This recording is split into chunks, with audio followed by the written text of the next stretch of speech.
Failure is a core learning mechanism in every intelligent species, except human treat it like a personal insult. In gaming, failure is not fatal.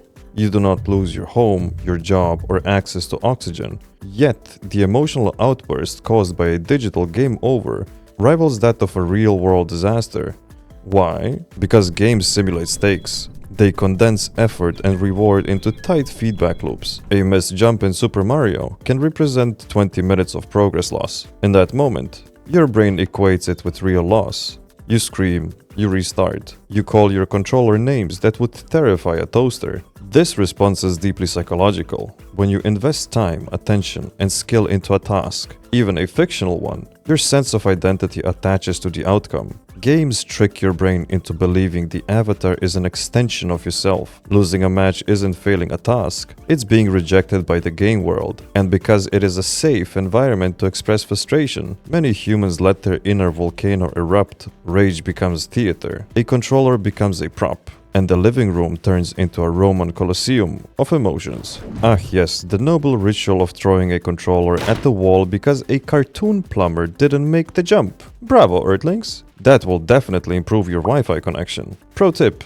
screaming at pixels doesn't upgrade your graphics card. In games, humans are offered the illusion of control. Mastery over physics, destiny, and outcome, especially in a world where control is fleeting. But when the illusion breaks, when an AI opponent outsmarts you or a combo doesn't land, it's not just a mistake. It feels like an identity crisis. The ego says, I should be better than this, and the ego doesn't take kindly to being humbled by a mushroom. Moreover, many games are competitive. Multiplayer environments turn every mistake into a public event. Now you're not just falling privately, you're falling in front of others. Ego shifts into overdrive. Pride takes the controller. Rage becomes a defense mechanism to protect one fragile inner game. And if you're live streaming, oh, now you're performing your rage for audience. The drama becomes data, and data becomes monetizable. Let me get this straight. You lose to a 13-year-old named No Scope Lord 420, and suddenly your entire personality implodes. Amazing. Maybe let the avatar take the L instead of your blood pressure. Humans often claim they play games to relax, and yet we observe measurable increase in cortisol, heart rate, and vocal pitch during intense gameplay. This begs the question, are games truly a form of relaxation, or just a more colorful source of stress? Neurologically, the brain doesn't differentiate much between a virtual enemy and the real threat. So while your logical brain knows it's just a game, your body reacts as if a saber-toothed tiger just spawned behind the fridge. However, there's a paradox here. Controlled stress can be pleasurable. Just like riding a roller coaster, the tension and release of gaming creates emotional catharsis. The key is regulation. Some humans ride the adrenaline wave like champions, others drown in it. For them, the rage is not a glitch, it is a feature. That explosive moment is a part of the fun, even if it ends with a cracked screen and a timeout for online matchmaking. Stress relief? You're sweating like you ran a marathon and your dog left you, but yet totally relaxed. That 3 AM boss fight against the fire demon. Super zen. Games are designed around loops, action, feedback, reward. And when the loops are balanced, they're satisfying.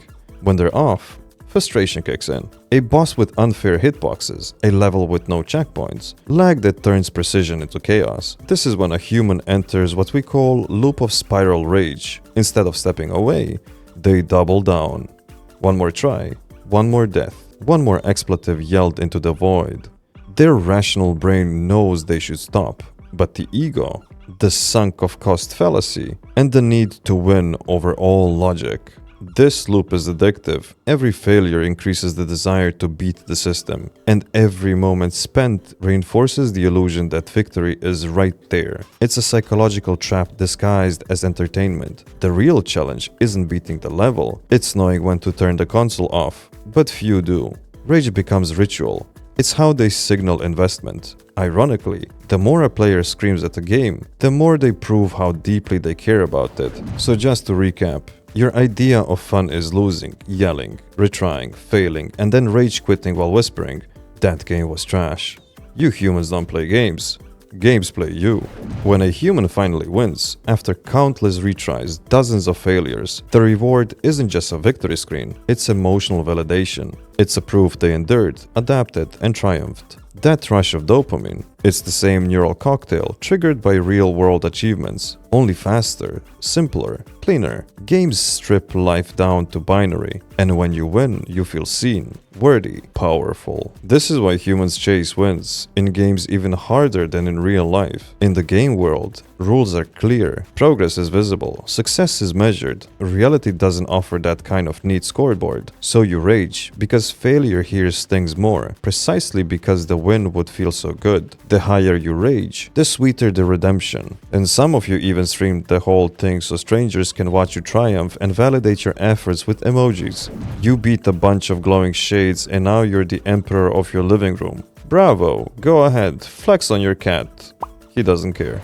Gaming isn't just physical input and screen output, it's also verbal battlefield, trash talk. Has evolved into a core part of the gaming culture. While it may sound like hostility, for many it's a form of emotional regulation. Insulting an opponent, mocking the game mechanics, or yelling at lag gives players a temporary illusion of control. It's easier to blame the netcode than admit they missed the shot. Yet the line between banter and bullying is razor thin. What starts as emotional ventilation can quickly turn into toxic behavior, especially in competitive environments. The anonymity of online play emboldens even the mildest personalities. Rage talk becomes a performance act, because why merely win when you can be louder?